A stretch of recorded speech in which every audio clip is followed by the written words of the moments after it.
राम्रो हुन्छ सिधा सिधी बोल्छ हैन सित्री मान्छे त अलिकति पनि ढेरा होइन ल नेपालमा र के भन्छ नेपाली मान्छेले जान्छ त नेपाली के एउटा ढुङ्गा दिन्छ ले जान्छ त्यस्तो लागि म भनेको पैसा बनाउनु जान्छ केटाहरू राम्रो राम्रो छ त त्यस्तो लागि एउटा दिन्छ दिन पर्छ डाक्टर सपना छेत्री र सेकेन्ड त्यो त त्यस्तो लाग्यो त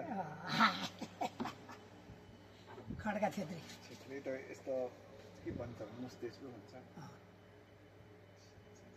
लिम्बू राई त नागा मानव त्यस्तो छ नेपालको वर्मन त तिमीले छोको खान्न उसले आफै पकाउँछ खान्छ अनि ऊ खाएर हिँड्छ अनि तिमीले खान्छ